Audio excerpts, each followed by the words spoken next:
Tom Weiskopf on Sergio Garcia's Masters meltdown. He gambled and lost. Tom Weiskopf said he was listening to the radio broadcast of the Masters while driving home from a doctor's appointment Thursday when Sergio Garcia made a 13 on hole number 15. He gambled and lost, Weiskopf said. Augusta won. Few know the feeling like Weiskopf does. Very few. With his 13, Garcia joined Weiskopf and Tommy Nakajima as co-owners of the record for highest single-hole score recorded at the Masters. Asked what he would say if he bumped into Garcia, Weiskopf, 75, chuckled and replied, "What, you didn't get the memo? The gist of the memo, play things smart." Certainly smarter than Weiskopf played things in 1980, when he shot a 13 on hole number 12, which took place 2 years after Nakajima made a 13 on hole number 13. "I was really upset because it was stupidity," Weiskopf said of his 13-shot misadventure during which 5 balls ended up in the water. But something like that, it becomes more embarrassing for Garcia, because he's the defending champion out there.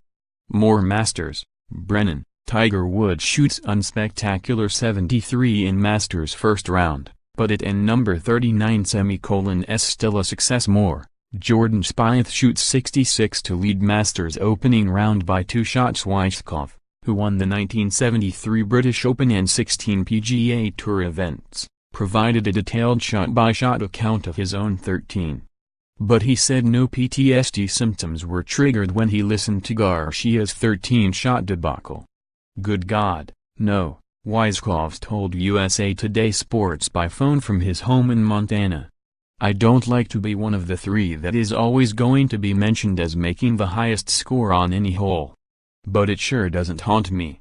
With that in mind, Weiskopf said he knows what he'd say to Garcia. Once he got past the joke about the memo, that is. Forget about it, Weiskopf said he'd tell the Spaniard. "It's no big deal. Hold your head high, go out there and shoot a good round. Give it your best." Then Weiskopf said he might tell Garcia his favorite story about the 13 in 1980, when the gallery included his now former wife along with good friend Tom Culver, who Weiskopf said was notorious for pulling out used golf balls on holes with water. "My wife is in tears and the gallery was in shock," Weiskopf said. "There was mostly dead silence. And Tom Culver says to my wife, 'You don't suppose he was using new balls every time, do you?'" And number 39, follow Peter on Twitter at JoshlPeter11.